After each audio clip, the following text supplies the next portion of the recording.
o'clock, I'll call to order the regular council meeting for March 20th, 2023. Carla, please call the roll. Beaufore. Here. Birgen. Here I am. Drenkow. Here. Meyers. Here. Kangas. Present. Rathe. Present. Schneider. Here. Okay. And Mayor Hoffman is not able to get back from his trip on time, so I am serving as pro tem for tonight. Next item of order is the Pledge of Allegiance. Please rise.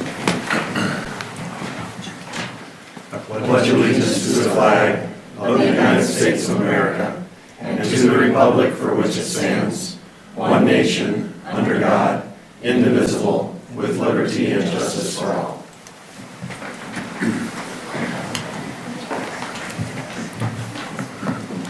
Item D would be the approval of the agenda. Do I have a motion? I'll move approval of the agenda as presented. Second.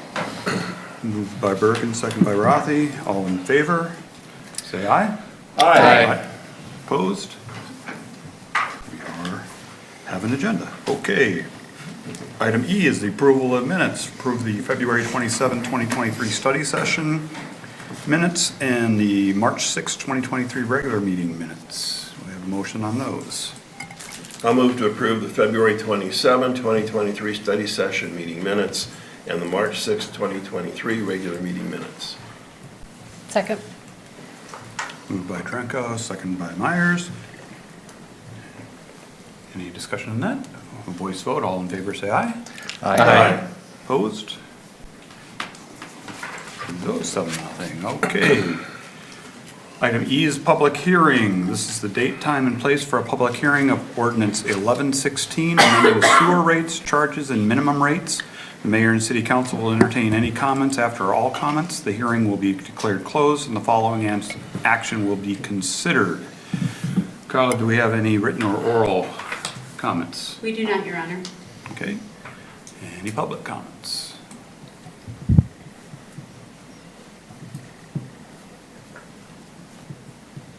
Seeing nobody rising, I will close the public hearing and ask for a motion.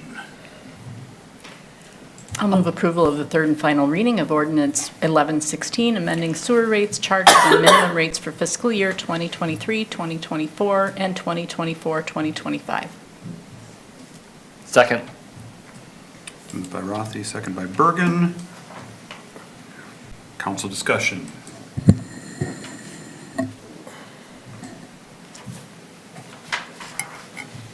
Hearing none, we'll go to a roll call vote. Beaufore. Yes. Birgen. Yes. Drenkow. Yes. Kangas. Yes. Meyers. Yes. Rathe. Yes. Schneider. Yes. 7-0. Ordinance 1116 is passed. Second public hearing is, this is the time, date, and place for public hearing of Ordinance 1117, amending the water rate and minimum charges for water usage. Mayor and city will entertain it. Rewind that. The mayor and city council will entertain any comments. After all comments, the hearing will be declared closed and the following action will be considered. Have there been any written or oral comments? No, sir, Your Honor. Okay, anybody from the public? Seeing nobody rise for that, we'll go ahead and move for a motion. I'll move approval of the third and final reading of Ordinance 1117, amending the water rates and minimum charges for water usage. Second. Moved by Meyers, second by Birgen. Any council discussion? Oh, I didn't say close the hearing. I just went to the motion, so we closed the hearing and moved to the motion, okay. Any council discussion? Roll call vote. Birgen. Yes. Drenkow. Yes. Kangas. Yes. Meyers. Yes. Rathe. Yes. Schneider. Yes. Beaufore. Yes. 7-0, ordinance 1117 is passed. Item 3 will be this is the date, time, and place for a public hearing of ordinance 1118, amending solid waste rates, charges, and minimum rates for fiscal year 2023, 2024. Mayor and city council will entertain any comments. After all comments, the hearing will be declared closed and the following action will be considered. Any written or oral comments? No, sir, Your Honor. Okay. Any public comments? Again, seeing no one rise, we will go ahead and close the public hearing and go for a motion. I will move approval of the third and final reading of Ordinance 1118, amending solid waste rates, charges, and minimum rates for fiscal year 2023 to 2024. Second. Moved by Birgen, second by Drenkow. Any council discussion?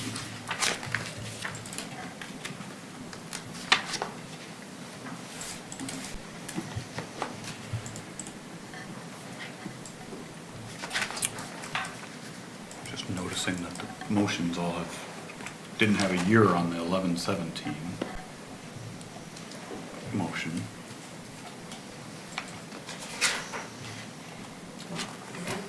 It was for 23, 24. That was for 23, 24 also. I think it's in the ordinance, it's just not, wasn't stated. Actually, it says 23, 24, 24, 25. So.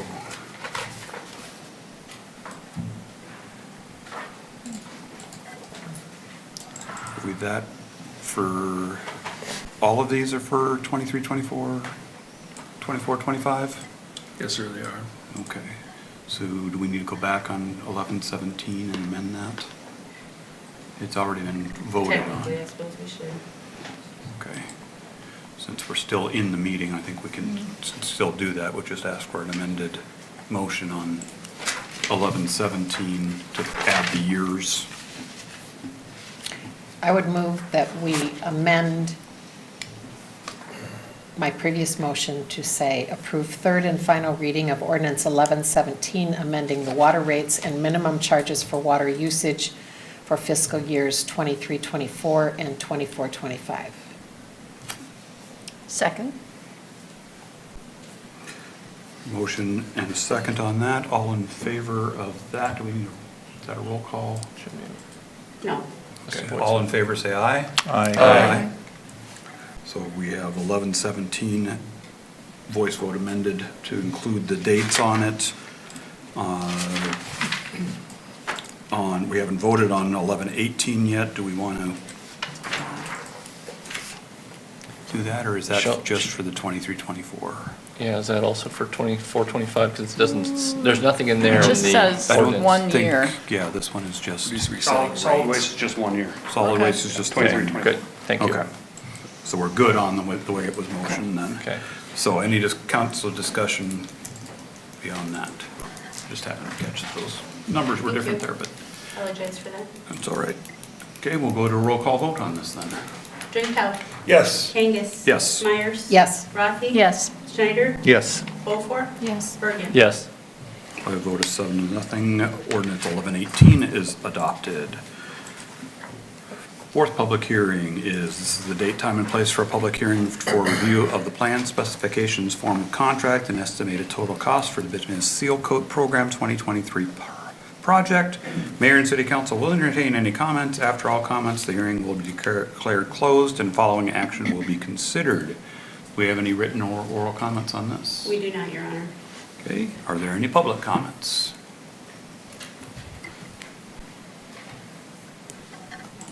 Seeing none, I'll go ahead and close the public hearing and ask for a motion. I move approval of Resolution 2339, approving the plan specifications, form of contract, and estimated total cost for the Bituminous Seal Coat Program 2023 project.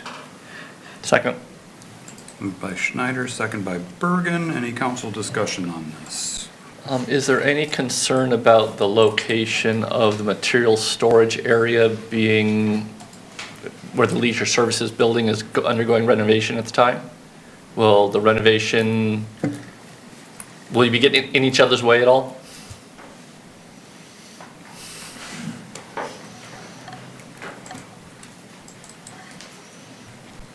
We shouldn't be. We've done it before where we've had other vendors in there during that time, so we'll just work it out with Mike and whoever's doing that.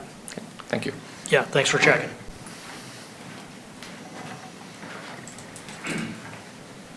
And for the public at home, this year is basically the northeast portion of the city.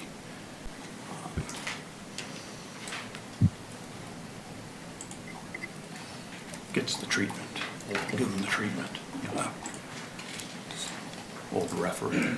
What is the rotation on that? How many years do we try to rotate those through, Mike?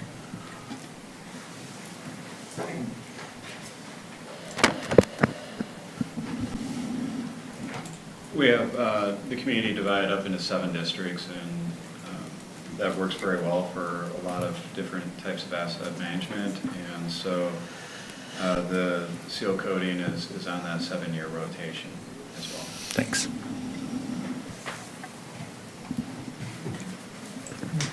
Any other discussion? We'll do a roll call vote. Kangas. Yes. Myers. Yes. Rathe. Yes. Schneider. Yes. Beaufore. Yes. Bergen. Yes. Drenkow. Yes. By a vote of 7-0, Resolution 2339 is approved. Item 4A is Resolution 2340, which is awarding the contract for the Bituminous Seal Coat Program 2023 project. Do we have a motion? I will move approval of Resolution 23-40, awarding the contract for the Bituminous Seal Coat Program 2023 project to Blacktop Services Company of Humboldt, Iowa for the bid amount of $227,295.90. Second. Moved by Drenkow, second by Rathe. Any council discussion on this? Go ahead and go to a roll call vote. Myers. Yes. Rathe. Yes. Schneider. Yes. Beaufore. Yes. Bergen. Yes. Drenkow. Yes. Kangas. Yes. By a vote of 7-0, Resolution 2340 is adopted.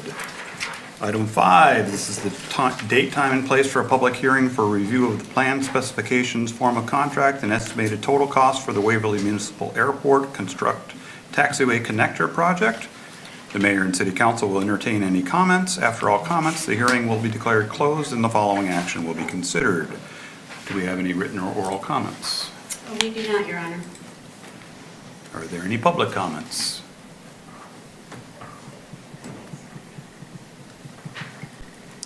Seeing none, we will close the public hearing and go for a motion. I'll move approval of Resolution 23-41, approving the plan specifications, form of contract, and estimated total cost for the Waverly Municipal Airport Construct Taxiway Connector Project. Second. Moved by Rathe, second by Birgen. Any council discussion? I would just like to point out that this contract, this project is contingent on getting funding from the FAA. If we don't get the funding from the FAA, we won't proceed with the project. And we should find out if we get that funding, I think by early May, I believe, if I'm not mistaken. So just so you know, this is a contingent project. Most of the funding for this comes from the FAA.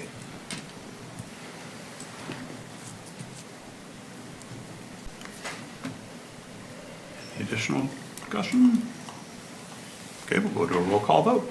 Rathe. Yes. Schneider. Yes. Beaufore. Yes. Bergen. Yes. Drenkow. Yes. Kangas. Yes. Myers. Yes. By a vote of 7-0, Resolution 2341 is adopted. Item 5A then is Resolution 2342, awarding the contract for the Waverly Municipal Airport Taxiway Connector Project contingent upon federal funding appropriations from the Federal Aviation Administration. We have a motion.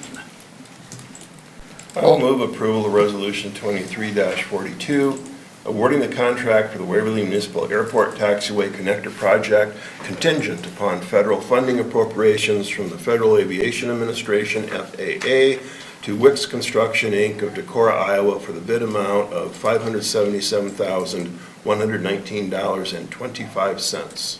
Second. Moved by Drenkow, second by Birgen. Any council discussion? Go to a roll call vote for this one. Schneider. Yes. Beaufore. Yes. Bergen. Yes. Drenkow. Yes. Kangas. Yes. Myers. Yes. Rathe. Yes. By a vote of 7-0, Resolution 2342 is adopted. Along with, we have item 5B, which is Resolution 2343, designating City of Waverly Engineer Mike Cherry as the City of Waverly Disadvantaged Business Enterprise Liaison Officer for the Waverly Municipal Airport Taxiway Connector Project. We have a motion. I will move approval of Resolution 23-43, designating City of Waverly engineer Mike Cherry as the City of Waverly Disadvantaged Business Enterprise, DBE, liaison officer for the Waverly Municipal Airport Taxiway Connector Project. Second. Moved by Birgen, second by Meyers. Council discussion. Boy, the DOT makes that sound real bleak, don't I they? know, in the see, title? that sounds really sad. What is a disadvantaged, whatever it was, what is that? Business Disadvantaged Enterprise Liaison Officer. I know What there's is a a movement to DBE? get rid of Do we airplanes, know? but boy, that's taking it too far. I'm guessing it's because it's a federal program. No, I know, Yeah, but but- what's a disadvantaged business enterprise? That's my question. So there are businesses that can apply to qualify for that status, and in doing so, they have, are given special consideration when going after work. There are DBE goals that are set for various projects, of which they are looking for these subcontractors to have an opportunity to bid on those projects. Okay, gotcha. So you will be the liaison with those companies? I will be making sure the city is in compliance. In compliance with that. The federal requirements. Okay, yes. gotcha. Thank you.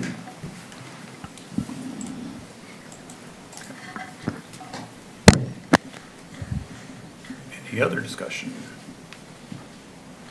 Go to a roll call vote. Beaufore. Yes. Birgen. Yes. Drenkow. Yes. Kangas. Yes. Meyers. Yes. Rathe. Yes. Schneider. Yes. Vote is 7-0. Resolution 2343 is adopted. Public hearing 6. This is the date, time, and place for a public hearing to receive input from the property owner subject to assessment and interested parties for or against the improvements, the cost, the assessment, the boundaries of the project area, or the final adoption of the resolution of necessity. The mayor and city council will entertain any comments. After all comments, the hearing will be declared closed and the following action will be considered. Do we have any written or oral comments? We do, Your Honor. Okay. We have one from Andrew Schultz it's for the property at 204 12th Street Northeast. He resides at 213 Carson Circle, and he objects and requests for deferment, and he is in attendance tonight. Okay. And we have one from Kim Ross, who also, she didn't put where she resides, but she also objects and is asking for a deferment, and she is also in attendance tonight. And then we have one from Louis Portillo, and he is objecting also and asking for a deferment, and he is out of town, so he's unable to attend. Okay. Any public comments? Any of those that had the objections read in, you are welcome to approach still as well, please. I'm Andrew Schultz, 213 Carson Circle. My objection would be that there's no sidewalk continuing down 12th Street or the other two divisions of High Point or the city of Waverly that's right across the street from me, or the development that's up the street from me. So the continuation of sidewalk would be my lot, would be the continuation of sidewalk. If it was a continuation all the way down to Bremer Avenue, I could understand it. And then in the letter stating that it's because I used it as a yard, I maintained it. It's a investment property. We're gonna sell it when my daughter goes to college, as her college funding, just because of the way things worked with my two boys' 529 plans and the way they look at things. This is her investment for college. And I maintained it because I thought that's what was best for the community, and that's what's best for my neighbors, to make it look like a yard and not an empty lot like all the rest of the lots there. I guess I asked for deferment 4 years till my daughter goes to college and we sell it. Thank you. Could you, once again, I'm sorry, but just where is this property This is located? 204 Northeast 12th Street.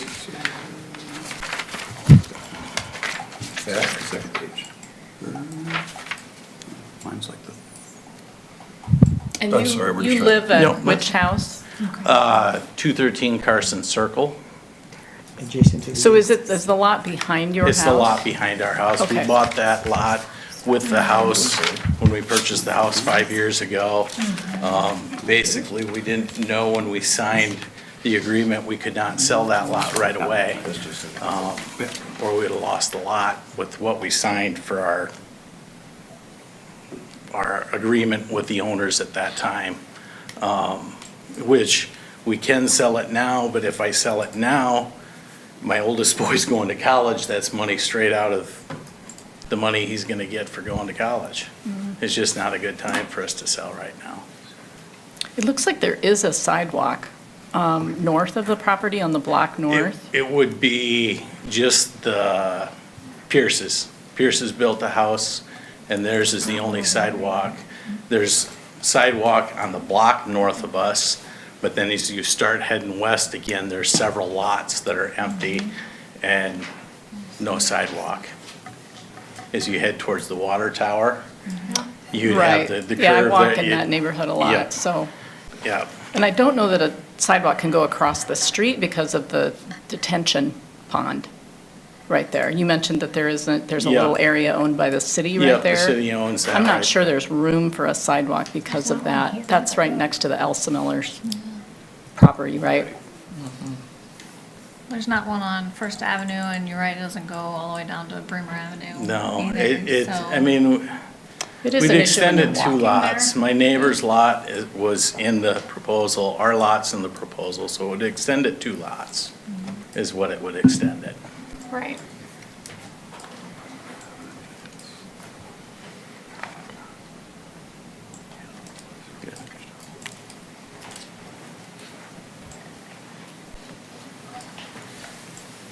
And I'm sorry, I have another question for you. Could you reiterate what you said about when you purchased the lot? How long was it after you purchased the lot your home's on, and what did the seller tell you about sidewalks, or the developer, whoever sold it to you?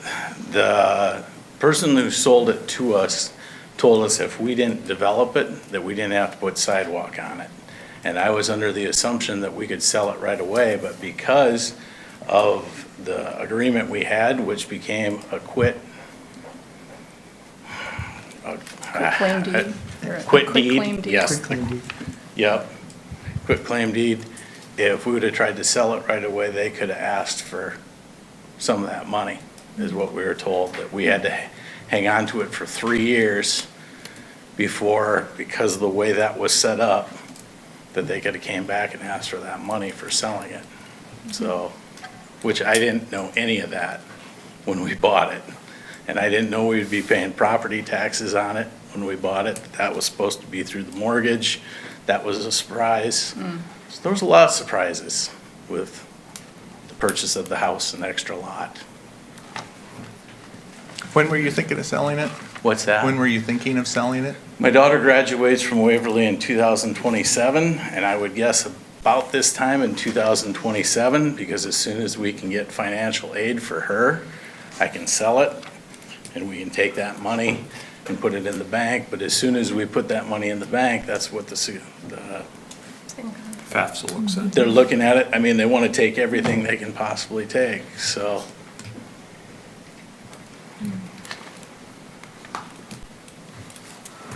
And just as a suggestion to everyone, if your financial advisor tells you to do 529 plans, make sure you put them in your grandparents' name. Because in the parent's name, it's your assets that they look at, and they'll take all your kids. So your very first person that goes through, everything you have in those 529 plans, they look and take.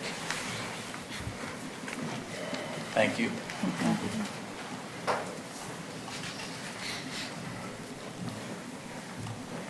Okay. Ms. Ross?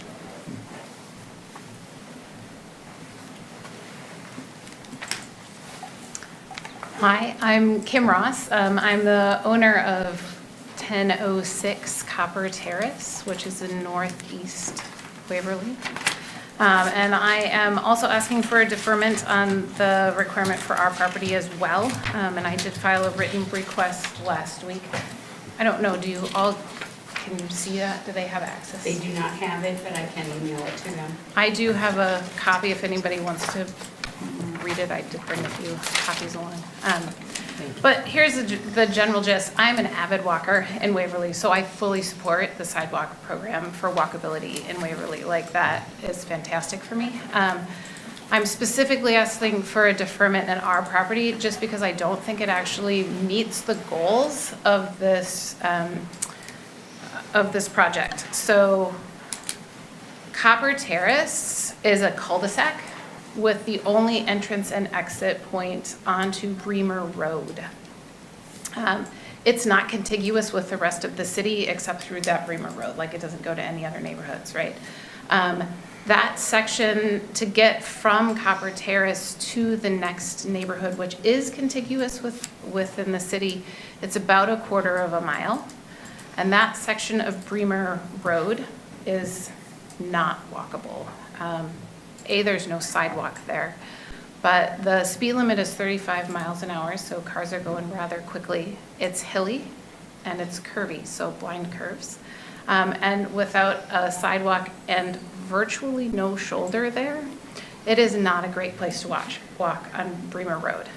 So we just actually don't have a lot of foot traffic that comes into Copper Terrace at all because you just can't get there. And so if we put a sidewalk on our lot, it doesn't help with the continuity with the rest of the greater Waverly area, right? My other point is that as you enter into Copper Terrace from Bremer, on the north side, right at the beginning, there are 4 empty lots right there. They're vacant as well. They're owned by realtors, so they're for sale currently. And as I understand, they're not part of this project. So no sidewalks are going to be in there. These lots have been for sale for more than 15 years. So I don't see them going for sale anytime soon, right? And so even if we put a sidewalk on our lot, we're still not contiguous even in our neighborhood. And our lot is at the end, so you have to go past all of those and all the way down to the bottom of the cul-de-sac to find our lot there for our sidewalk. The other thing that you're trying to go for with this resolution is safety, and I totally get that. If you're walking along and you have to get into the road to walk, that's not good. But we live on a cul-de-sac. There are a total of 9 single-family homes on our road. On the cul-de-sac where our lot is, there are 2 single-family homes, and only one has a driveway that's anywhere near this lot. So there just isn't car traffic in this area. If we had somebody walking in our neighborhood, and if they happen to be walking and have to go on the road right there, the likelihood that they meet a car is slim to none. We just don't have traffic down there. And any traffic that we do have down there is either making a U-turn in the cul-de-sac or turning into the one driveway down there. So they're going probably less than 5 miles an hour. So safety just really isn't an issue there either.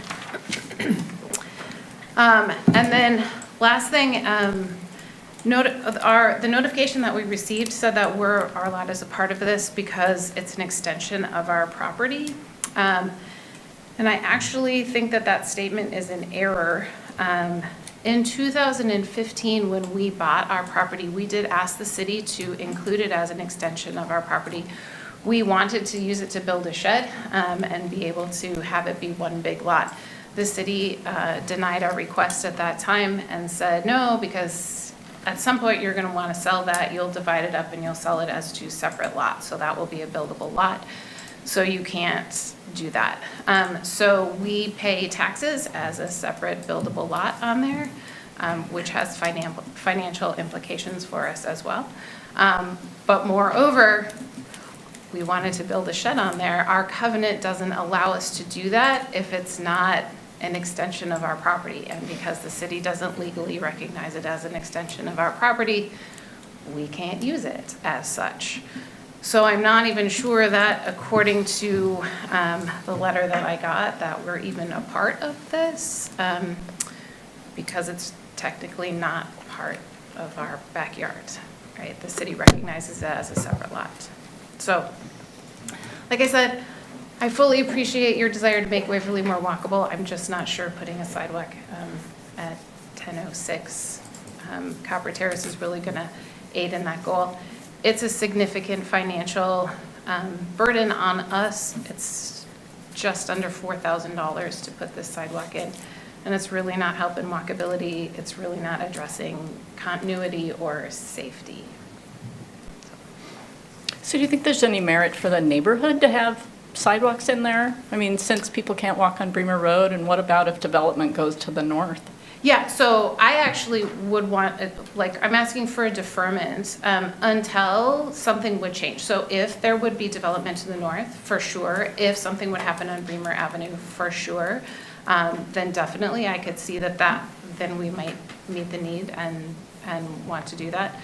We're also in a similar role of potentially we will sell this lot in the next several years for development. I'm not sure yet, we don't have a date. But I definitely think that if the situations would change, if somehow it would improve walkability, or if there would be a safety condition, then definitely we'd be up for looking at it again, for sure.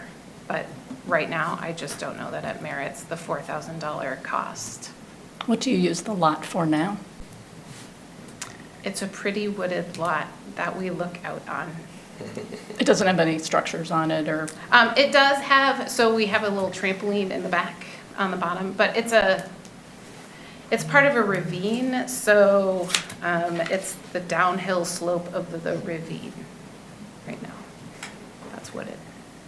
And your house is the structure that's just to the south of the lot that we're talking about? We're just to the north of the lot, so we're, I think this is. we're 1010 Copper Terrace. We're on top of the hill. Well, you're up here, Yeah, we're on the top of the hill, on the corner. on the corner, yep. Okay.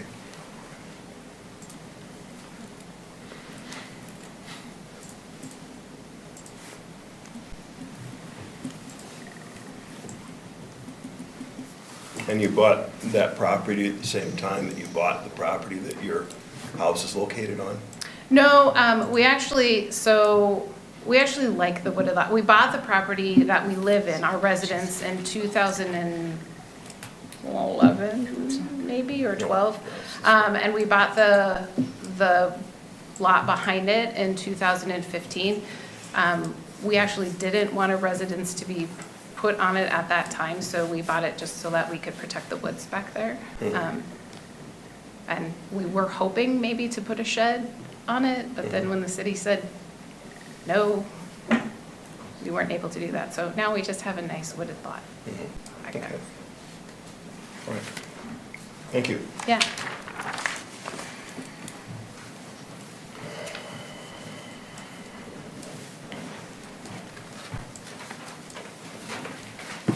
Anybody else? Did we have any written comments from Those the were- individual who couldn't come? Just I the, do. If you would like me to read it, I sure can. Yeah. Please. And what was his name? Luis Portilla? Portilla, yeah. And which property? It's 117, no, sorry, 1108 Second Avenue Northeast. Waverly City Council, reaching out in regards a letter we just got for parcel addressed as 1108 Second Avenue Northeast without a city sidewalk. We were originally planning to build a house there, but we ending by buying a house in 117 Eagle Ridge Drive. Due to construction delays, labor shortages, and high cost due to the COVID pandemic, we purchased the lot right during the pandemic back in 2020. If we are required to install the sidewalk, we would like to get a contractors to quote it. We will need some time to get quotes. Can I get the specifications so we can start quoting? If we go with your assessment, are we paying upfront or in payments? And the public hearing is today, but we didn't get the letter until Saturday, and I am out of town. We don't want to waive our concerns or objections because not attending meeting today. Based in the above circumstances, can I please get a deferment? Signed, Louis C. Portillo. So Let me this was the clarify one lot thing. we mentioned that was purchased in 2020 and might want to exempt. It's in the High Point 2. Yeah. Also, that the notice went to their old address because they hadn't changed it on The the lot. Lethe Terrace, not the Yeah. Eagle Ridge. So Yeah. they currently live at Eagle Ridge. Right. Yes. And they do have it listed for sale, actually, with a realtor. They have this lot listed for sale? Yes. Okay. Okay. And they have had it for less than 3 years? Yes.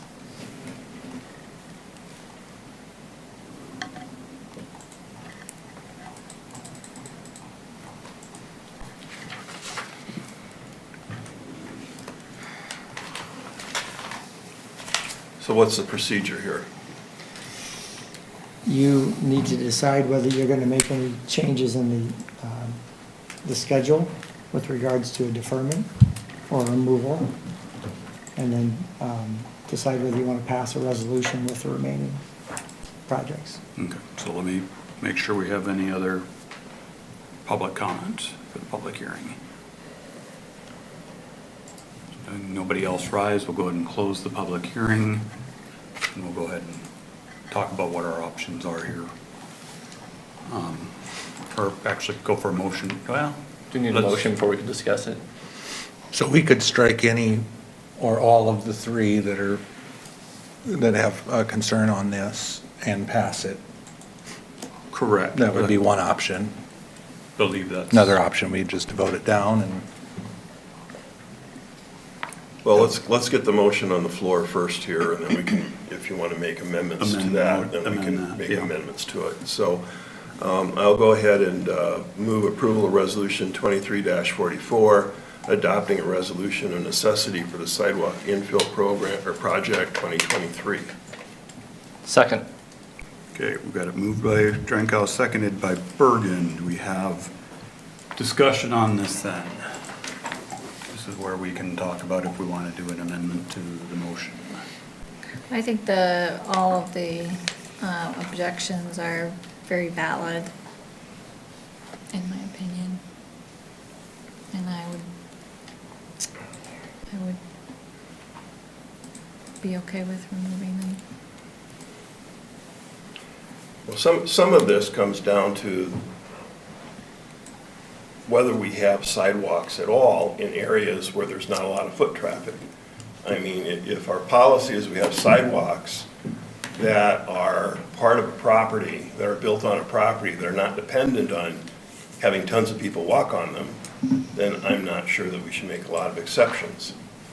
If our policy is that we're only going to require sidewalks if there's a lot of foot traffic, well, that puts another whole layer of decision-making that we have to make as a council every time that we have any kind of subdivision that's authorized, or you know, whether we require sidewalks in a subdivision or not, to say, well, they won't have a whole lot of people walking here, so let's not require sidewalks. I understand sidewalks are expensive. You know, a few years ago, I had to spend several $1,000s in having parts of my sidewalk replaced because the city deemed that it was, you know, not safe for people to walk there, or whatever the requirement was, although I didn't think it was that unsafe. I haven't fallen on it yet. But, you know, part of that is the reason why we have the sidewalk program is that we require sidewalks on these properties, notwithstanding how many people are going to walk on it. And maybe that's not fair, and possibly it's not, but that's just how we do sidewalks. If you have a property in a city and the subdivision requires a sidewalk, you build a sidewalk. I think that's code now, is we require sidewalks on all new buildings. Yeah, Building. the subdivision, it's a subdivision rule, so Yeah. it's in the subdivision ordinance, that when you do a subdivision, every lot will have a sidewalk eventually. Right. Whereas some of our older areas of town, we didn't have that. Right. So that's why And they're. I'm not suggesting we should get that out of that. I think that's definitely something we should have. I'm not suggesting that. My point is that somebody buys a piece of property in a subdivision, and we've talked this issue out forever and really to death, that clearly if they build a house on that property, they need to put in a sidewalk. But if they decide they're not going to build a house on the property, there's still a reason to have a sidewalk there. And whether it's a sidewalk that's going to have a lot of use or not have a lot of use, I think that's beside the point. If the ordinance says that there needs to be a sidewalk there, then we need to have a sidewalk there. I would also think we get into kind of a chicken and an egg argument that there aren't a lot of walkers, so why put in a sidewalk? Well, if there's no sidewalk, you're not going to get a lot of walkers. I mean, in some sense, we need to put the infrastructure in there before people are going to start walking. If you have a stretch of sidewalk where for, one property, you're going through the mud or the weeds or, risking your neck, and if this happens a couple of times, well, you're going to find somewhere else that's safer to walk. I mean, yes, we have these 4 undeveloped lots.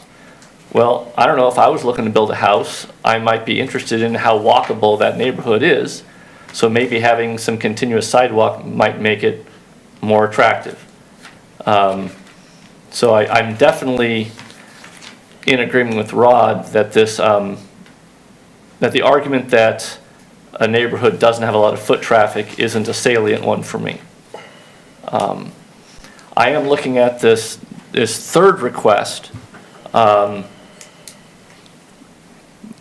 one on 2nd Avenue, and will the property next door is not being required to put sidewalk in because it's a developer. And this person basically is also trying to sell their property. So we have two lots in a row, but we're not requiring both of them to put in sidewalk. You're talking High Point 2? I'm talking, yes, Setback. High Point 2. Yeah. Okay. So if you look at the property immediately north, 1126. 1126, we're not requiring sidewalk there because that is owned by a developer. So that's a case where I'm wondering why, I mean, this person basically bought it and now they're trying to sell it. And they've had it for less than 3 years. So I'm very sympathetic that we might want to remove that 1108 property from the ordinance. But I'm less sympathetic on the other two. And I don't want to minimize the burden that No. you guys had to put in a sidewalk. I know it can be a real financial issue. And unfortunately, in my opinion, that's just simply the cost of owning property. You pay real estate taxes on it, you keep it mowed, you clean the weeds up on it, you keep the brush off of it, and you do what you need to do with the property. That's just simply a cost of owning property. If you own some other kind of property, you owned a antique car, you would have expenses for maintaining that antique car. I mean, it's just simply a cost of part of the investment of owning that property. But I sympathize with you, I really do. And I wish that there was some other way that we could accomplish what we want to do, but I don't see where that's possible. I do see the point of, hey, this sidewalk doesn't go all the way to Bremer Avenue. I'm not sure who owns that property. Yeah, it's right there going all the way down. Well, and it doesn't have a sidewalk on the other side, and this lot's exempt up here, so there's no complete sidewalks anywhere in the neighborhood. Yeah. So why would you make someone put one in for, Well, I don't think 208 is exempt. well, you have 208, you have 204, and then up in this corner, it says exempt, and the sidewalk ends here, and there's not one on the other side of the road, and there's not one Yeah. continuing to Bremer.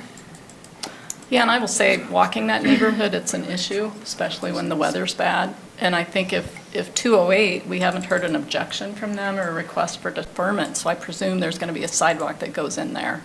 And so then 204 will be the only part on that side of the street where there is sidewalk being planned that won't have sidewalk. So then what, you just walk to the end of the sidewalk and turn around and go back? Yeah, like. Well, because typically I'm trying to get down to Bremer Avenue. Okay, So well, I'll then take there's- whatever But then sidewalk there's I no can get. sidewalk past that. I agree. I'm not Okay. saying I agree So with that. I'm just okay, saying yeah. that what we're dealing with right now is trying to put in as much sidewalk as we can. So I sympathize with people, and I'm glad people came to talk to us and gave us comments. But I think, you know, what we're dealing with is what we're presented with right now. And yeah, if I had my druthers, there'd be a sidewalk all the way down. But that's not what we're presented with tonight to discuss, right? My question is, why is that other area not included? Who owns The that blue area? one? The one that goes continuously to Bremer Avenue? Well, I'll tell you, those are all properties that were not in subdivisions that required sidewalks at the time that they were created. We cannot go back and do that in those other areas. We can only focus on the new subdivisions and keep those requirements for those subdivisions so that you have continuity within the subdivision. So just within, not, I mean, Those are two different subdivisions, okay. yeah. So that's The dividing line is there, basically. that's at the other corner. infill discussion we have to have, or Right. as a council, is for how to put in infill where there wasn't A requirement. sidewalks or requirements before. Right. That's correct.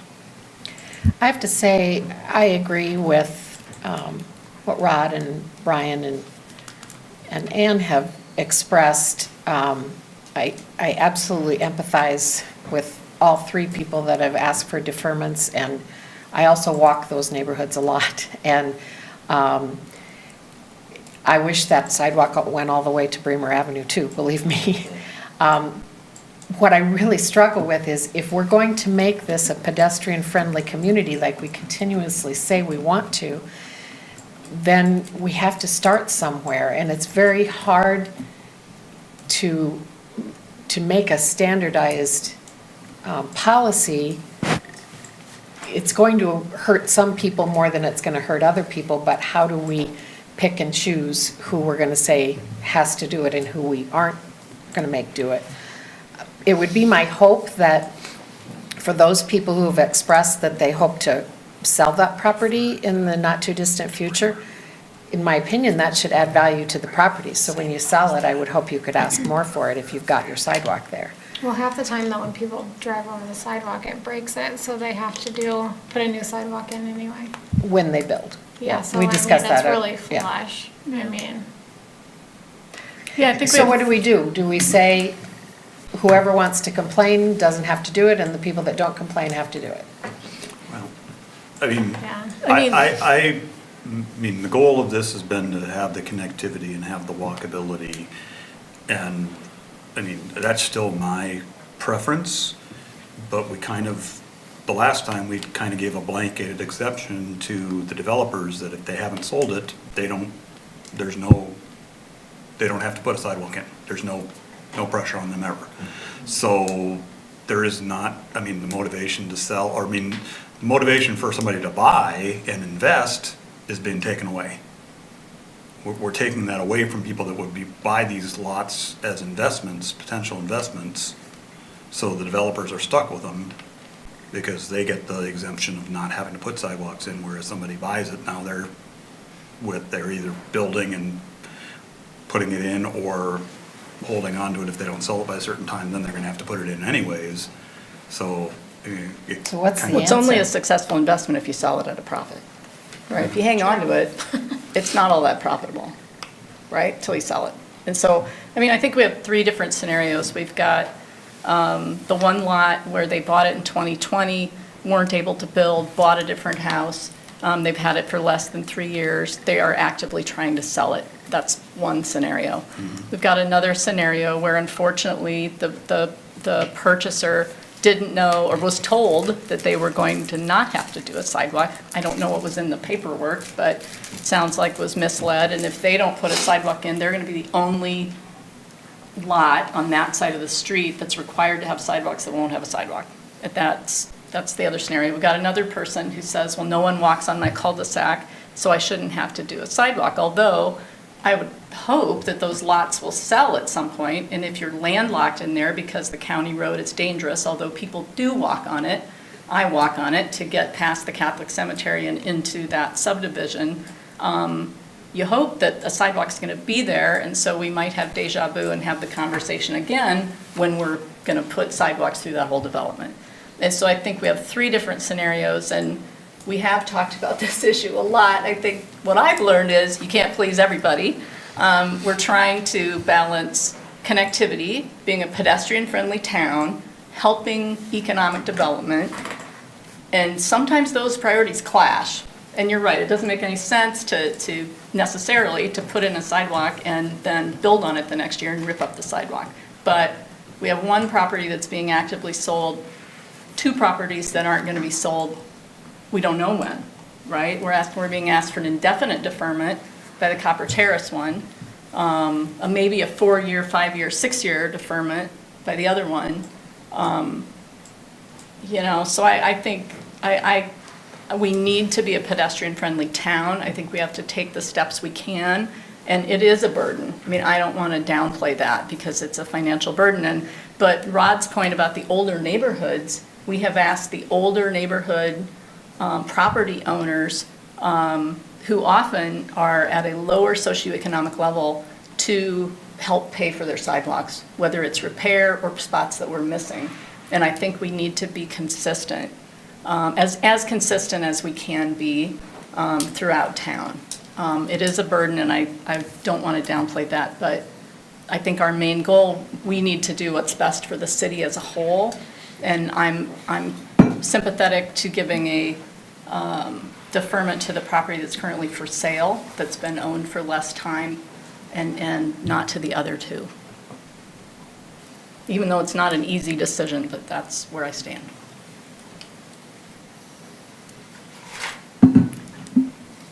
We have somebody willing to make a motion.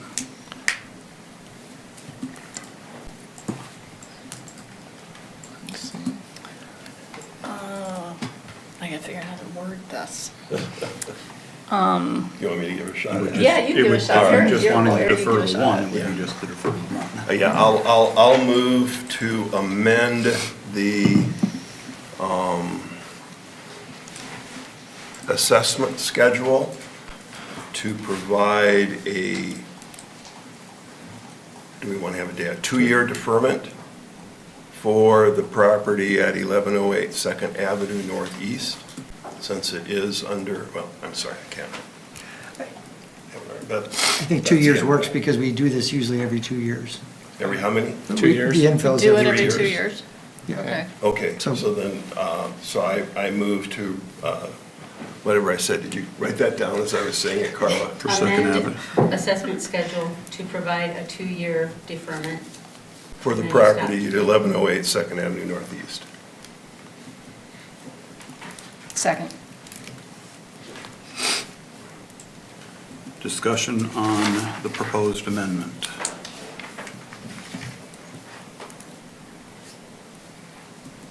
So we do a voice vote on the amendment to this, and then we do the roll call on the final, on the amended motion. So this is on the amendment to provide a 2-year deferment for the 1108 2nd Avenue Northeast property from the schedule. All those in favor say aye. Aye. Opposed, same sign. Okay, that has been approved. So we now have an amended motion with that deferral in. Does anybody want to talk about the other 2? I would vote yes for this if we could defer the additional 2 for 2 years. Are you wanting to make a motion on that? Yeah, I'll make a motion for that. I'll make a motion to defer, I lost the properties here. 204 12th Street Northeast and 1108 2nd Avenue Northeast and 204 12th Street Northeast. I'll make a motion to defer those 2 for 2 years as well. Second. I'm sorry, which 2? Which ones did you? Basically. Did I say the right, I think one of them, Copper Copper Terrace. Terrace. Yeah, Copper Terrace. 2006. Well, it's owned by Copper Terrace. The address is 204 12th Street Northeast. Oh, is that where I? No, that's not the right one. The Copper Terrace is 2006, Copper Oh. Terrace. And then the other one is 204 for 1,006. 1,006.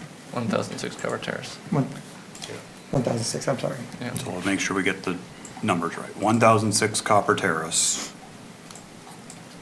and 204 12th Street Northeast is what you wanted. That's my motion, yep. Okay, and Beaufore I'll second. seconded. My rationale here is really economics right now. I think concrete is, this just doesn't make financial sense for these residents at all. I do think concrete will come down in price. If I'm wrong, in 2 years, you can ask for another 2-year deferment. Well, that's actually my concern, is that if we give a 2-year deferment, we're just going to get another request for another 2-year deferment. I think both these people made the cases that, I mean, one was looking to sell the property in, 4 or 5 years, so 2-year deferment isn't what they're looking for. And I think the other one didn't really have a concrete date for how long they wanted deferment for. It was kind of until there was more development in the community. So I'm not convinced that a 2-year deferment is what either of them is asking for.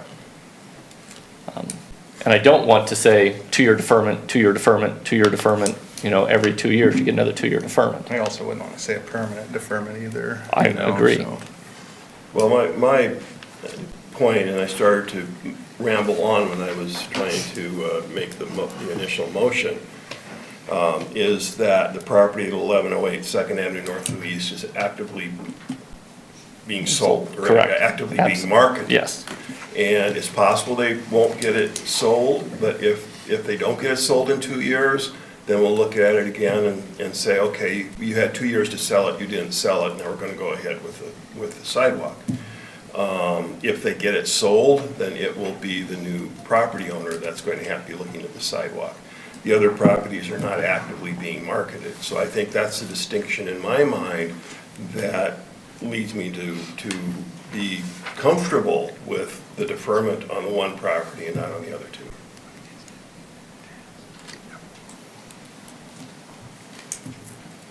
I agree with that. Any additional discussion? Okay, we'll do a voice vote on the second amendment to the motion to defer 204 12th Street Northeast and 1006 Copper Terrace for 2 years. All those in favor say aye. Aye. Opposed, same sign. No. No. Sounds like noes have that. That amendment is defeated. Any further discussion?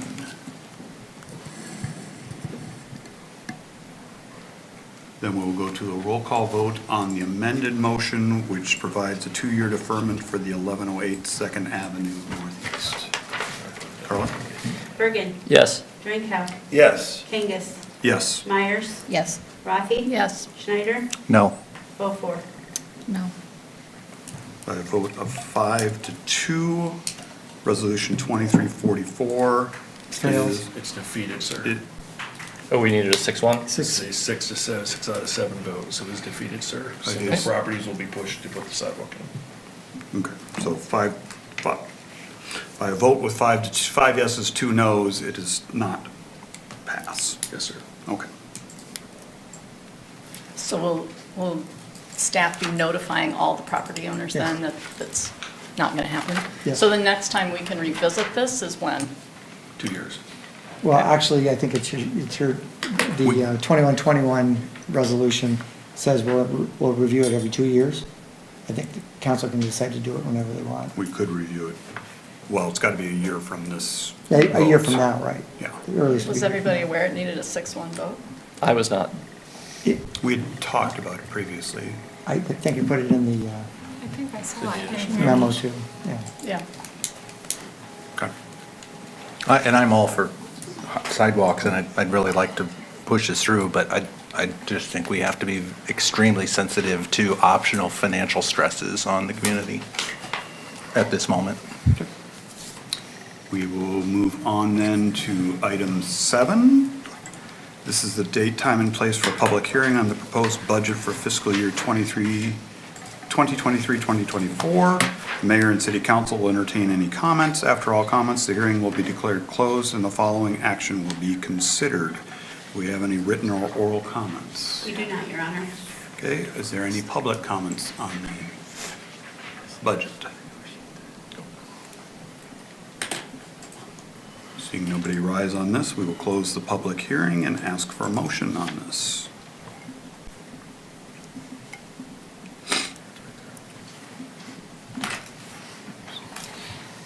This will be Resolution 2345, authorizing the city. I will move approval of Resolution 2345, authorizing the City of Waverly to contribute funds to various non-governmental entity. This is the right one? This is not the. Yeah, we don't have a, We were approving the financial monies you'll be giving to the nonprofits Oh. before you Okay. approve the actual budget Oh, itself. okay. So it's Okay. included. Okay, So so- it is a two-part deal. Is- Thank you. okay, so- Two-part deal, we have to do the Right. Well, basically, we're doing 7A. seven it's all within the budget Okay. hearing. Yes, sir. Yeah, gotcha, okay. Okay. Do you need to read that part for 7A So first? 7A would be, we first have to approve that we're willing to appropriate funds for non-public entities. I think that's part of the new state, relatively new state law or a court ruling that said we Yes, sir. had We're to. trying to comply Right. with that. But do you need to read that part before I have the motion? I suppose I can. Resolution 2345 authorizing the City of Waverly to contribute funds to various non-governmental entities identified through the budget process and setting forth the defined public benefit for the expenditures approved in the budget for fiscal year 2023-2024. I will move approval of Resolution 2345, authorizing the City of Waverly to contribute funds to various non-governmental entities identified through the budget process and setting forth a defined public benefit for the expenditures approved in the budget for fiscal year 2023 to 2024. Second. Moved by Birgen, second by Meyers. And this was, again, this was a court ruling, wasn't it, that we had to? It's always been the situation with the state constitution that how we can and can't operate like this. It's just been really pursued and pushed by State Auditor Rob Sands lately, and so we're trying to comply. Okay, it was, We will go a step further this year, and instead of just providing this funding, whether it's biannually or monthly, we're going to request an actual invoice from each of these entities detailed out as to what exactly it's being used for, which is a secondary step now to move forward with what State Auditor Rob Sands would like to see. So last year, we tiptoed into this by doing just this resolution, because it was new to most people as that ruling came out from him that he was really going to enforce this. wasn't a court, it was the auditor. Correct. Remember This year we'll go a something- step further and we will require invoices from everyone. We'll reach out before July 1st when this attempt is made to get that documentation to them, and they will be providing actual invoices for what this is used for, so you have more transparency along that line. So just an outline of specific expenses they paid with that money? Correct. Like for the Not senior just a center? simple, we Okay. want 1/12 or 1/2 or whatever, we want detail as to what it's being used for, which is part of the compliance that he was looking for as well, state auditor. Are there any limits on, or restrictions on what they can use it for? Do We you have know? kind of I mean, I know it's supposed to be identified. for the public good and for. Correct.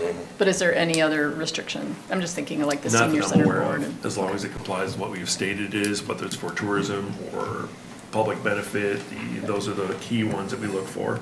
And most of these fall within that guideline. A lot of the entities, there's only a few that did not, provided what they would use it for to the detail. And so we already know what it will be, we just want to make sure we have documentation to show it when it's done. The few that did not, they will be required to provide this in order to receive the funds. Okay. I will say that I talked to Auditor Sands and told him that what we do with our appropriations is if there is a non-government entity that receives an appropriation, that as part of that, we have a council member who sits as a liaison with their board. And he was very impressed with that and thought that was a very good thing to do, and was going to suggest that to others. Whether he does that or not, I don't know, but he Think was you very put that happy in about email that. to you? I mean. No, I should have gotten it in writing. Just a little something to tuck away. But he was very, very happy that we were doing that. I think that applies to everything I other think than you the should qualify intercog, for one right? of his pie In here, awards. in the That's okay, I don't want to do that. Eisenhock, that's. So we are doing something that he liked. Or at least that he told me that they liked. And even intercog, can't we sit on, we can oversee that too? I believe we have in the past, haven't we?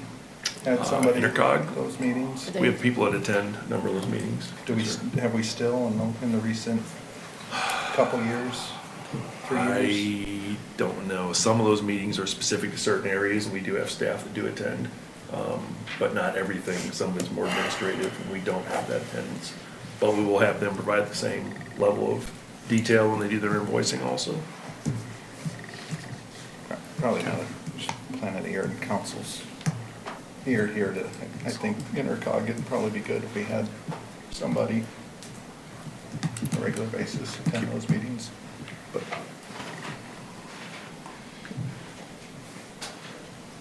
Additional discussion? Roll call vote. Drenkow. yes. Kangas. Yes. Myers. Yes. Rathe. Yes. Schneider. Yes. Beaufore. Yes. Bergen. Yes. That vote is 7-0. Resolution 2345 is adopted. Resolution, or Part 7B is Resolution 2346, adopting the budget for fiscal year 2023-2024. We have a motion. I'll move approval of Resolution 23-46, adopting the budget for fiscal year 2023-2024. Second. Moved by Meyers, second by Rathe. Council discussion. Well, this budget was like a 72-ounce steak that just, I had to eat it all at once, and maybe you have different words for it, but. That's the nicest word you can say, so I agree. It was a challenge. It's been a hard year. It took at least a month. I'm actually still digesting it, I think. I would agree. And, you know, obviously the inflation's a concern. I'm gonna vote yes on this budget on a contingency because I think there's so much moving right now that I would like to mid-year, say end of summer, maybe early fall, maybe do a mid-year budget progress kind of report. You know, we've got some state law that's going into the mix. Guess I felt kind of this year with everything going on, I had quite a few surprises in doing the budget. Probably everyone did. I kind of want to maybe mitigate some of those surprises, and maybe it'll help everyone out too. That would be my ask. I As know we it's- mentioned before, we'll be dissecting this down much deeper than we were planning to initially. Now we have to determine what are we liable for going forward regardless. What do we have control over that we can mitigate somehow? And if not at least biannual, maybe quarterly, we're gonna try to figure out what's going on next. I think once the legislature closes out, we'll report then as well. What does the future damage potentially look like with the two bills that are still pending? Senate File 356 and Senate File 550, both of which are detrimental somewhat to local government and our finances. Would you, for the public, kind of mention what you sent out to us today? Sure. With the emails, kind of, we've talked about some of the changes that have been passed already and what's coming, but specifically what we're already having to digest. Yes, sir. So we've talked a Process. number of times about the mistake that the state made with their rollback calculations in November. Then the legislature in the last month or so decided to correct those, which there was a lot of opposition to it because of the timing. There's a lot of cities that already finished their budgets by the time they corrected them. For us, the city of Waverly, the correction itself, when the recalculations were done, resulted in a decrease of $13.5 million in taxable valuation for our residential properties, which resulted in a $112,000 reduction in revenue from taxes that we were anticipating. And that increased the levy by 20 cents by itself, just that reduction in the correction that happened. And so we had shown about a 2% growth this year with our properties. That reduction took us to a negative 0.3% growth. We were actually less value than we were last year by over $1 million. So while it doesn't seem like a whole lot, that 54 point whatever to 54 point whatever, that's the implication for us in this city. And proportionally, that's what's happening across the state. Some cities seeing well over $1 million impact. We had predicted about 123,000, the 112. It was nice, but it wasn't that nice. We had made some changes, which dropped that a little bit, but that's about as far as we could go. So we'll absorb that hit. Some of it again is in the rate. The rates are set where they are for the most part. It's the benefits, things like that we talked about that aren't capped yet. We'll see if Senate File 356 does that, which will make it even more difficult going forward to try and fit within this mold. But that's what it did.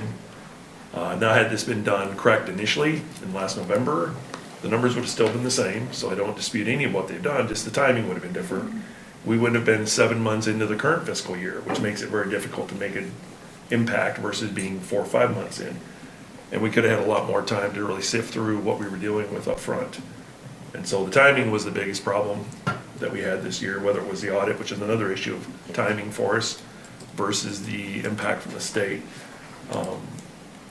You know, as Mr. Schneider said, in 3 or 4 months, we'll know exactly where the state is at, what the impact is, what bills went through. We'll have a discussion about what that looks like for next year as well. And then in October, we do a new budget session there, so we'll have a couple within the next 8 months that we'll have made, that we will meet to specifically discuss what are we looking at, what's next year look like. We'll know more about where inflation sits and everything that we're dealing with.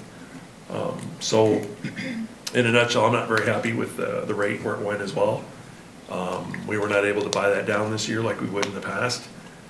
We are trying to preserve all we can in our fund balance, and you know, we're still financially strong, but I just wanted more, and we'll get it. It's just gonna take some time now. It's gonna look at what was our debt service levy last year? That has come down.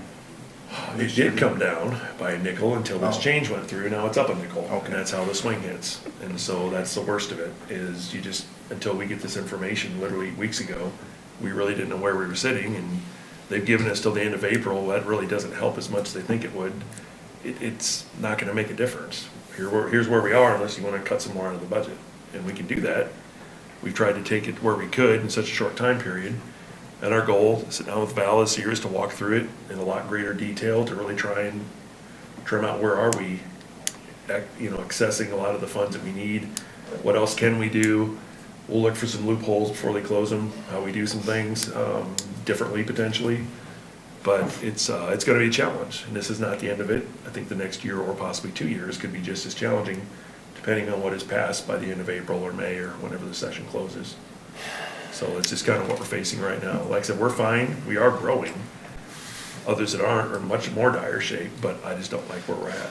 Or So- if you know, the cities that have infrastructure projects that are sitting dead ahead that have to be done Correct. next year, that's a huge problem. I'm really thankful that, you know, I made a comment that during the last month or so that, you know, cities really don't prepare for financial crises, but, you know, if you look at Waverly, I think we're as prepared as we can be. I mean, our debt went to 80% capacity, down to 50, we were almost 80%, down to what, 53?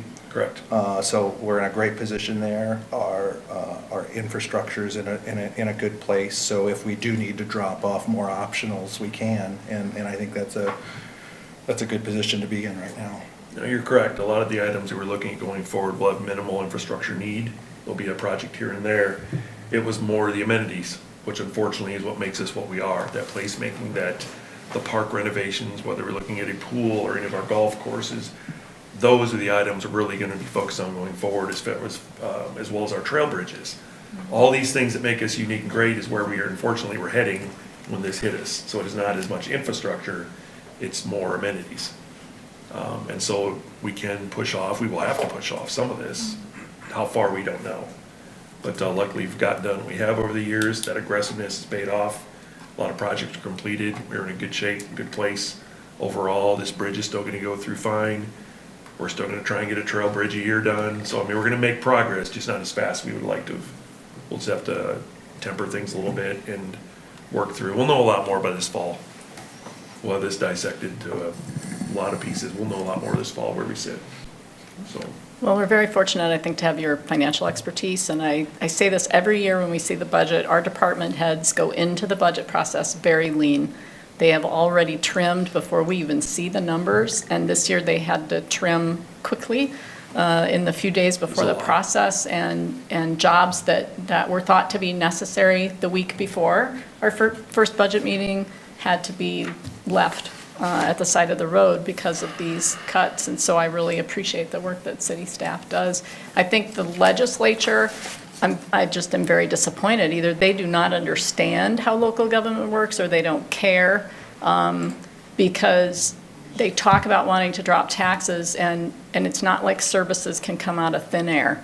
And so somehow they have to be paid for. It's just that I think we as the local officials then are left to take the heat when they make decisions that aren't in community's best interests. And the issue with the local option sales tax is one. You know, it doesn't make sense if you want a state where cities make progress and grow. And I don't know that there's any turning them around, you know, so, but it's very frustrating. But we're really fortunate here to have the group of staff that we have who came up with what's a decent budget. Not what we planned going in, but it'll do. Right, it'll be better next year, like I said, and I do appreciate everything staff had done. A lot of them came up with ideas to reduce it on their own. We didn't have to even pursue it. You know, could we do more? Of course. We can, simple math, we can cut all day long. But in the end, knowing where to stop is the art, if you want to call it that. The ripple effect is devastating if you go way too far. And to make any kind of significant impact, you really can't get there anyway. It is a tremendous amount of reduction. Because the rollback is very powerful. Since 80% of our property sits in residential, that residential rollback affects the city greater than it does someone with more industrial, commercial, which we don't have. So it hits us a little harder even than some. And so that small movement hit a lot worse than we would have had normally. So it's unfortunate, but like I said, we'll be better next year. It's a lot more fun bonding at 1.5% too than this 4 or 5 business we've been doing. Yeah, I wasn't That's happy about tough. that either. That's tough. Stabilizing. And, you know, and I think, Brian, you mentioned, you know, on the ball diamonds, you know, we had 7-0 there, but we didn't have it on the library, and that's the big difference is the economics we're facing is just, you know, I just think it's terrible what's going on in this country. I mean, we got a financial crisis brewing and maybe a monetary crisis. Are you sure that it's going to be better next year? I mean, the state legislature meets annually. I'm just not sure I dare utter it. I don't know that what else can be touched. If these other bills go through, it'll cap our growth, it'll cap our levy rates, it'll cap our debt's already capped. I mean, there's nothing left to cap. It would be just taking more revenue away, and if local option sales tax is taken away and partially restored, I don't know what is left. You cap how many honestly, people want to move to Iowa. Take, well, that may be Right? what's occurring. I think if your city can't, if you can't offer things that make your city unique, right? Right. People can move anywhere. People can work from home. They can live any place. And so we just have to keep doing the best we can with what we've got. The good news is there's cities that are in bad shape and they're going to have $30 rates, you know, just on the city level, not with the county and all. I mean, they're going to be pushing in well into the 20s. Right. We have a lot of concern with the metro area that does grow at 20, 30% at a clip. If it truly is cut back or reduced down to 2, 3, 5, 10, what does that do to the state as a whole from an economical standpoint? Because that is the engine driving the state. The metro is what's drawing in a lot of places. Some of your lake communities grew 12, 14%. We're very happy to grow at 1 or 2% a year, very steady, very stable. That's where we've been. But those other entities that draw in a lot of the larger workforce, the larger businesses, if they're stagnant, what will that do to the state as a whole? And that's where my peers and I have joined in a conference at the end of the month, and that's a lot of discussion we're going to have with our metro peers is what is it going to do to them? They've presented their information, they've talked to the legislature, the bills still go through. I don't know what else we can do. The information's been put out there, what the impacts are. So hopefully it'll remain constant going forward. But again, I don't know what else is left to touch if this continues to go on. And we're the fortunate ones. It's hard to say that, but Right. we are. We're fortunate. Well, I think worst case scenario, you just shut off as much optional spending for the period of time and we let the storm pass in a way and then get back to business. So, and if worse comes to worse and we have to do that, I think financially we'll be fine. We'll do whatever is necessary. That's the key. We've always been in that position. I don't have an issue with that. Whatever it takes to make it work, we'll find a way. It just may not be pretty and a lot of people may not like it. But if that's what it takes, we'll do it. Okay, so any further discussion on the budget? Move on to happier subjects maybe. Carla will do a roll call vote. Kangas, Yes. Meyers, Yes. Rathe, Yes. Schneider, Yes. Beaufore, Yes. Birgen. Yes. Drenkow. Yes. By a vote of 7-0, we have adopted the budget for fiscal year 2023-2024. That concludes our public hearings. We now move on to item G, which is public comments. On items not on the agenda, please limit your comments to 5 minutes unless additional time is granted by the presiding officer. All remarks shall be addressed to the council as a whole and not to any individual member. Do we have any public comments?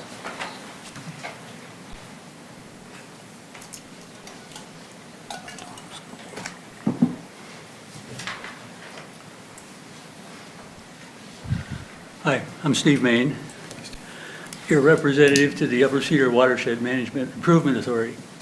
And I sent you an email collectively this week, and just want to encourage you that, given the timelines for appropriations at the state level, if you think it would be a good idea to advocate for a paid coordinator for this,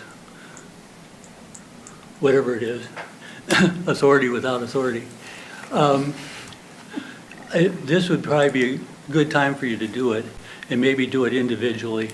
If the council wants to meet and agree on a joint statement, that's okay too. But I'm concerned about the timing. And so if you think it's a good idea, I'd encourage you to go ahead and just send it up to the email address that I sent. You can try to send it to the State Appropriations, Natural Resources Appropriations Subcommittee or whatever they are. But there's a whole bunch of people that you got to send it to, and it's going to be a really nasty operation to do it. So I'd encourage you just to forward it to that address that I gave you. So anyway, any questions that you have? Carla, do we need address? No. No, we're good. Okay. No, we've got it. Okay. Well, anyway, thank you. Thanks, Steve. Making sure we get it on the record, yes. Okay. Any other public comments? Okay, we'll move on to item H, which is the consent calendar. The following items will be acted upon by voice vote on a single motion without separate discussion unless someone from the council or public requests that a specific item be considered separately.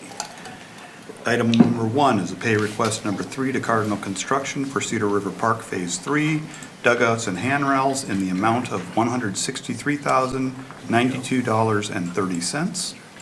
Pay request number 2, item 2 is pay request number 2 to Matt Construction for Cedar River Park Phase 3 in the amount of $121,600.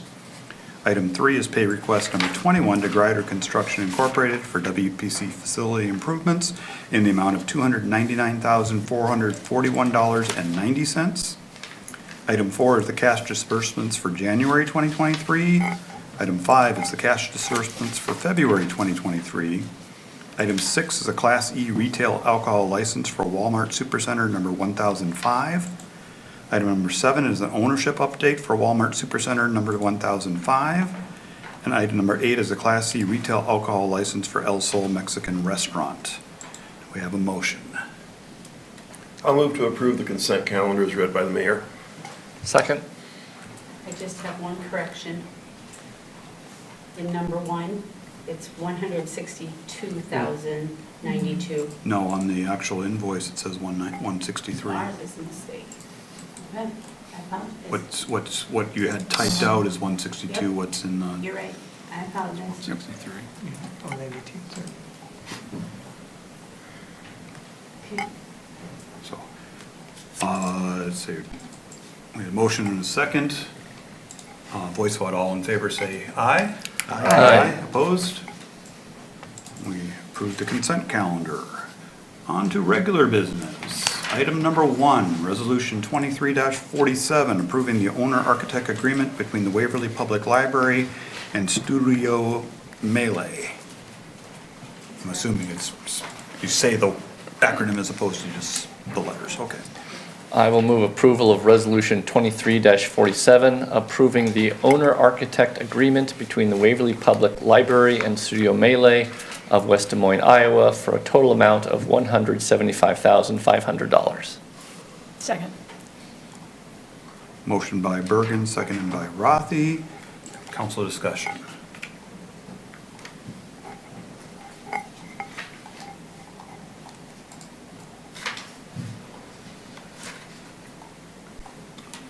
Go roll call vote.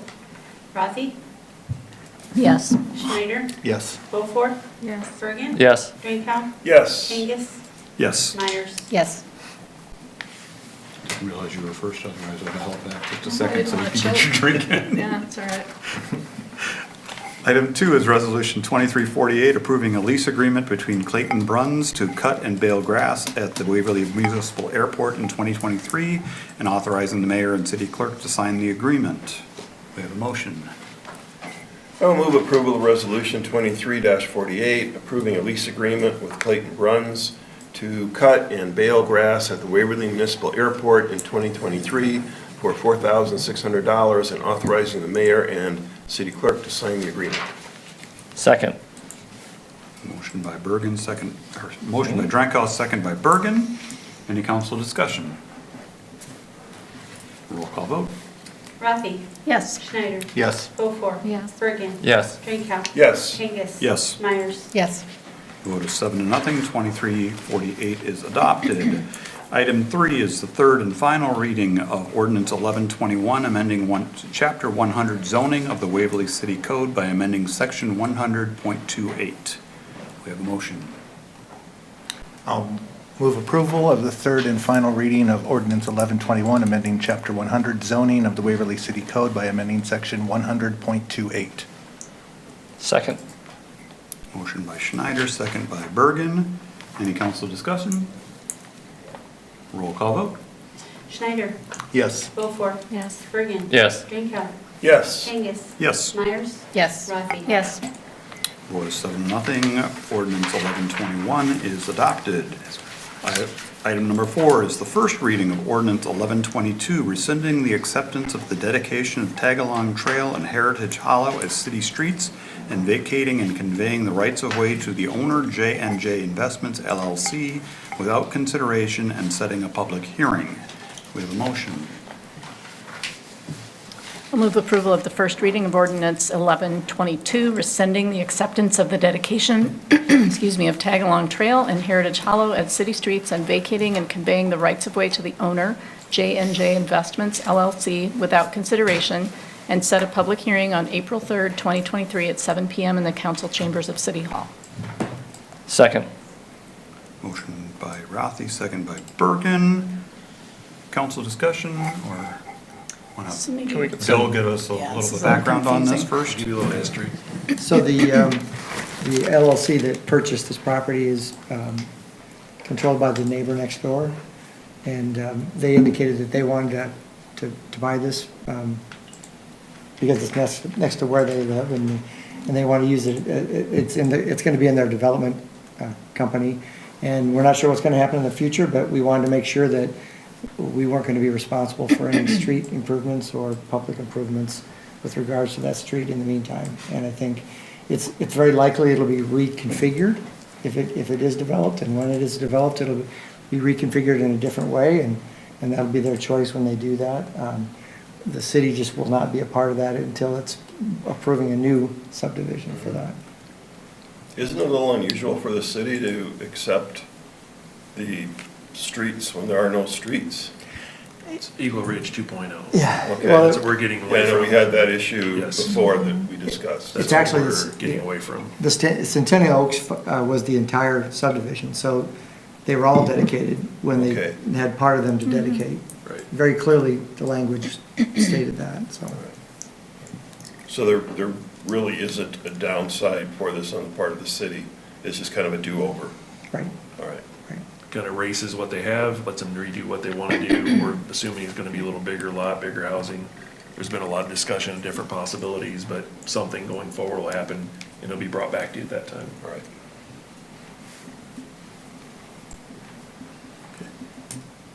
Council discussion?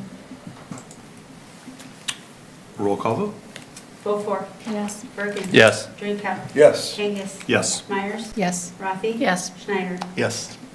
By a vote of 7-0, ordinance first reading is passed and public hearing is set. Item 5 is Resolution 23-49, approving the purchase of a 2023 Chevrolet Silverado 3500 one-ton truck for the Streets and Road Division. I'll move approval of Resolution 23-49, approving the purchase of a 2023 Chevrolet Silverado 3500 one-ton for the streets rut division from Pat McGrath Chevrolet in Cedar Rapids, Iowa, for the amount of $72,623 plus additional equipment of $400 for a total of $73,023. Second. Moved by Schneider, second by Meyers. Any discussion? Are we going to get that this decade? Is that on, like, back order, or? You have no idea how exciting it is to find one right now. Shouldn't be, but it They is. take delivery of it March 27th, so Oh, next nice. week. So then there's probably a little turnover time, but Right. If pretty you turn exciting. it down, it'll be gone by the time we leave the meeting. Wait, It's kind wait, of a, you So that can't was my find these. question. I mean, did you search all over looking for one of these, basically? We randomly do it at different times. Yeah. You don't spend a lot of time on it, but Mark Taylor, our mechanic, made a phone call down there and just so happened to caught this guy. He said, hey, we got something coming in with a dump body on it, basically all the specs we were looking for. Very fortunate. Yeah. The other options were Ohio, I think. So as we talked earlier, we're not doing the formal bidding that we would like to Right. because these aren't lasting when they're found. Again, we'd not pre-purchased slightly for it, you can certainly turn it down, but we're trying to get these locked down what we can, so we can get it to you when we can, and that's why it's here tonight, it's within budget. It's just, so you're aware we are getting these when we can get them in, and just to make sure that you're up to speed, we are bringing them forward, but they're tough to find, and when they do, we're trying to lock them up as quick as we can. Waverly Utilities is trying to get a post hole digger, and that's out 7 years. So if it goes bad, everyone's going to need to pitch in and start digging holes. Must be faster to dig it by hand. Yeah. Even with me digging it. If you have 7 years. Yeah. Well, kudos to finding this. Yeah. Should have bought a lottery ticket that day. Okay, thank you, Justin. Any other discussion? Go to roll call vote. Birgen. Yes. Drenkow. Yes. Kangas. Yes. Myers. Yes. Rathe. Yes. Schneider. Yes. Beaufore. Yeah. Okay, vote is 7-0. Bought a truck. Item 6, Resolution 2350, approving a lease agreement between the City of Waverly and the Waverly Softball Association for Cedar River Park. We have a motion. I'll move approval of Resolution 23-50, approving a lease agreement between the City of Waverly and the Waverly Softball Association for 1 year for the amount of $5,000 and authorizing the mayor to sign the agreement. Second. Motion by Rathe, second by Birgen. Any discussion on this?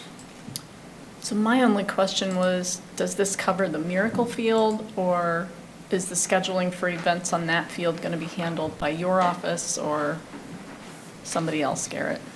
Because it looks like we're going to take care of maintaining the fields, they're going to take care of scheduling everything. Correct. Yep, they're planning on, they'll be scheduling everything, which includes the Miracle League Field as well. It will be something, if I get a phone call about anything scheduling or any scheduled things that we could do on the Miracle League Field, I'll just be in contact with them because they will be using the Miracle League Field too for some of the younger kids, just as an extra field for practice. So, yep, anything though, we'll be working together on that the whole way through. Thank you. And as you so succinctly put it, play ball. I was hoping someone read the whole thing, so. I did. Great. Further council discussion? Roll call vote. Drenkow. Yes. Kangas. Yes. Myers. Yes. Rathe. Yes. Schneider. Yes. Beaufore. Yes. Bergen. Yes. Vote is 7-0. Resolution 2350 is adopted. Item 7 is approval of the mayoral appointment. Mayor is wishing to appoint Richard Palm to the Airport Commission for a term expiring May 1st, 2024 to replace a member that resigned, I believe. Is that correct? Jane Walensee. I will move to approve the mayoral appointment of Richard Palm to the Airport Commission for a term expiring May 1, 2024. Second. Moved by Drenkow, second by Birgen. All in favor, say aye. Aye. Aye. Opposed? And filled that position. Item J, or Section J, are reports from boards and commissions. We have the Planning and Zoning Commission minutes from February 2nd, 2023. The Airport Commission minutes from February 9th, 2023. The Human Equity and Diversity Commission minutes from January 10th, 2023. And the monthly financials for February 2023. Accept those into our record. Item K, staff updates. Yes, sir, we have a few tonight. Just another reminder, yard waste site, March 27th. We're getting a lot of calls on that with the warmer weather, so it looks like we'll be able to proceed with that. Along with that, mulch delivery will be starting up next week as well. And you can be placed on the website, publicservices@waverleyia.com, and you can place an order for mulch. Compost at this time is not quite ready, so we're gonna wait on that, but. Thank you.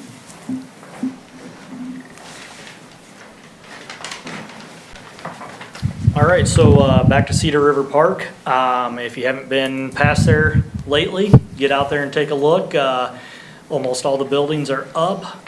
Siding started going on today, and there's already some rock and brickwork being done. So we keep getting closer and closer. We plan on having kids out there at the beginning of May. Just this last week, we did find out that we did receive 2 grants for Trees Forever, for the Trees Please grant and then the Trees for Kids grant. So we'll be doing our annual planting again this year with the middle schoolers. Over the last few years, we've planted about 100 trees each time. We're cutting that back to about 60, 65 trees this year. We're getting to the point where it's tough taking care of all of them. So anyway, we're glad that we got those grants again. Along with that, we do have another certified arborist on board. Paul Cheville just passed his test to become certified. So he is now arborist along with Eric Shares. Then another exciting thing that we have is for the first time since 2019, we are planning on bringing back the dog Easter egg hunt. Okay. So we are looking at the week after Easter, the Sunday after Easter. So that put us at April 16th. We don't have the time yet for sure. It'll probably be 1:30, but just be watching news releases for that. But as always, we'll take volunteers for helping stuff the eggs and then also hiding the eggs at the dog park. So, thank you. That's all we have tonight, sir. I was hoping for a golf update, but not quite yet. Not quite there yet. It's a little wet out there yet. So. Yeah, but we're getting, it's just the itches there. Yeah, I don't think it's gonna be for a little while yet. We're getting close to the course, but we're not quite there yet. There may be an announcement at the end of the week. We'll see. All right. I don't want to try to get one mowing in or at least some green treatment before. And right now, you shouldn't be on the greens. It's a little too. It was still frosty the other day, so if people can wait. It's not ruin it yet. So. Yeah. Okay, city council comments. Ms. Meyers. I find myself thinking tonight about how we get a good amount of input from the community in terms of things we'd like to see Waverly have that we don't. And also, we wish that our taxes were lower. And so there's obviously a constant balancing act that we try to achieve between making this that special community, like Dr. Rathe referred to earlier, and having it be affordable living as well. And the things that have come that have challenged our city staff this spring with trying to get the budget and get things done, with all the stuff that's going on in the state, I feel like has really emphasized to us how we are on that bubble, constantly trying to achieve that balance. And now some of the stuff that's happening at the state is providing big challenges to us. So I would just encourage everybody, and I'm among this, the things that happen that we don't hear a lot about and it's easy to ignore, or maybe we don't really understand them, so we let it slide by. And it's having a big impact on our community now. And so I hope that we can all try to take an active role as citizens of the state and Contact your legislators if you've got an opinion. Well, first I'd like to wish everyone a happy palindrome day for those mathematicians in us. We see it 3/20/2023 as a date that's same spelled forwards and backwards. I'd also like to encourage anyone who'd like to join me for a beer after City Council to join me at the Wooden Foot to discuss current politics. But on a more serious note, I wanted to read a column that I have submitted to the Waverly newspaper for publication. Senate File 538 is a law to ban gender transition procedures for all minors. It was passed by the Iowa Senate on March 7th, passed by the Iowa House on March 8th, and is expected to be signed by the governor soon. This law will ban all surgeries and all hormone therapies in minors, regardless of the recommendation of health professionals or permission of the minor's parents. This is a bad bill. It is bad for children, it is bad for parental rights, it is bad for Iowa. To be clear, such gender transition procedures should not be undertaken lightly. This is a life-altering decision that requires extensive counseling and soul-searching. But that decision belongs to the individual and their parents under the counsel of medical professionals. Getting the government involved in this personal decision is not helpful. Proponents of this bill argue that minor children are too young to make such life-changing decisions. Sadly, these children are making life-ending decisions even at their young ages. According to the National Institute of Health, over half of all transgender youths have attempted suicide, compared to 9% of all teenagers. When given a choice between suicide and gender transition, parents understandably want their children to choose life. While there may be some parents who would prefer a dead child over a transsexual child, they should not be considered normal or the guide for our legislatures. If the Iowa lawmakers really wanted to protect these children, they would be finding ways to minimize the bullying taking place in our schools and finding ways to bring more mental health counselors to Iowa. In fact, this law criminalizes counselors who attempt to help minors seek gender transition procedures out of state. Iowa lawmakers are vilifying children suffering from gender dysmorphia, making them feel unwelcome in our state. Currently, the Iowa lawmakers are spending a great deal of time arguing for parental rights in determining what is best for their children. They are debating a bill clarifying the process for parents to have books removed from their school library. They have passed a school choice bill allowing parents to use state funds to pay for private education. When it comes to gender-affirming care, however, they change tunes. Lawmakers aren't doing what's best for minors or parents in this case. They are targeting our LGBTQ citizens and blaming them for our societal ills. Instead of trying to make our young families feel welcome in Iowa, they are appealing to an increasingly aging population who don't understand why their children and grandchildren don't enjoy coming back to Iowa to visit. Our lawmakers need to stop passing laws which target people on the margins of society, undermining our education system by creating additional layers of bureaucracy and inserting the government into individual health care decisions. Such actions are not encouraging young families to move to Iowa to raise their families. These laws are bad for Iowa.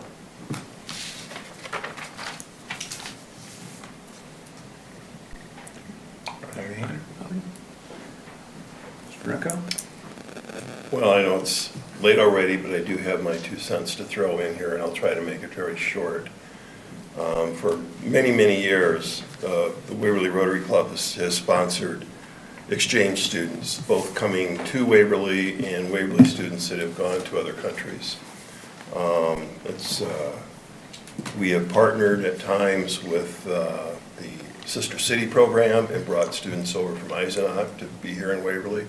My wife and I have personally hosted 5 different exchange students. It's wonderful programs that they have here, not just the Rotary and Sister City, but a lot of very good exchange programs, and we have typically had quite a few exchange students coming here to Waverly to enjoy our hospitality in our schools. We have had a problem this year, though. 2 of our exchange students have had to leave because of bullying, verbal harassment, aggressive behavior. There are things that should not happen here. One of the things that people continually mention when they're asked why they come to Waverly or what they like about Waverly is the public schools here in the education system. And it's a very important part of our economic development is having these great public schools. The city, the school board is aware of the issue, and my understanding is that they're meeting in a study session on the 23rd of March, which would be Wednesday, to begin discussing some things that they can do along those lines. So I just want everyone to support the very difficult discussion that the people on the school board will have, and I hope that they have all kinds of success because our schools are just a great place, and I want them to continue to be that way. All the students should feel safe and valued when they're in our school district. So if you do happen to see any of the school board members, or you do have some time to attend that meeting, I assume it's going to be an open public meeting, I would certainly encourage you to encourage them to take a hard look at what those policies should be and what their enforcement should be. So, thank you. I'm going to add on to what Brian had to say. I was thinking about talking about this, but now that he's opened that gate, I will add my 2 cents worth. I'm very concerned about what the legislature is doing. I don't like the fact that they are now entering the exam room when I talk to patients about really life and death matters for them. And so I'm going to read a portion of a letter I wrote to my elected officials about this, or to State Representative Grassley. I'm writing to urge you to oppose HSB 214, which would ban gender-affirming care for transgender youth in Iowa. I'm a psychiatrist and see firsthand on a daily basis the mental health crisis facing Iowans of all ages. LGBTQ citizens, especially youth, are especially vulnerable. In my opinion, the disrespect shown to transgender kids by Governor Reynolds and other like-minded politicians is cruel and puts them at further risk of mental health problems, including depression, anxiety, feelings of worthlessness, and suicidal thoughts.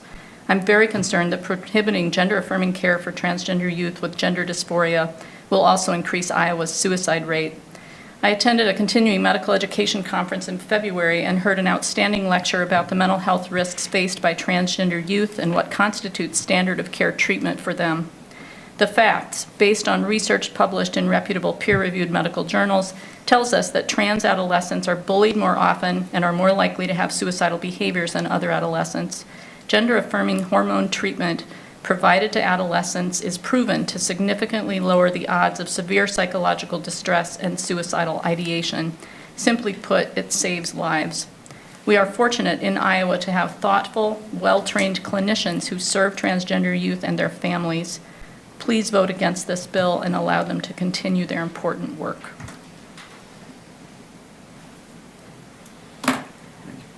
Ms. Beaufort? Mr. Drenkow, thank you for mentioning that. I want to, it's March 23rd is Thursday. Thank you.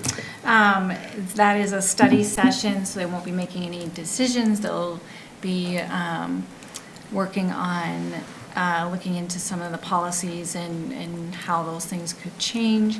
I strongly encourage citizens to attend the board meetings and continuously attend those board meetings until things are changed.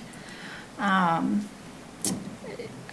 are very serious issues, and they definitely need to be attended to. So I'm just going to strongly encourage people to attend meetings. There is a time where you can make public comments, 3 minutes they give you. So make sure if you do make a comment, type it up, be prepared, practice it so you can get all your information in. All that information is very important, and I think that we have had for the majority a good response from the board. So I encourage people to continue to attend those school board meetings. Mondays, 6:30. There are specific dates, so, yes. The next one is March 23rd on Thursday. Thursday, thank you. Ms. Seekers? No. Well, after this, I'm ready to turn it back over to Adam.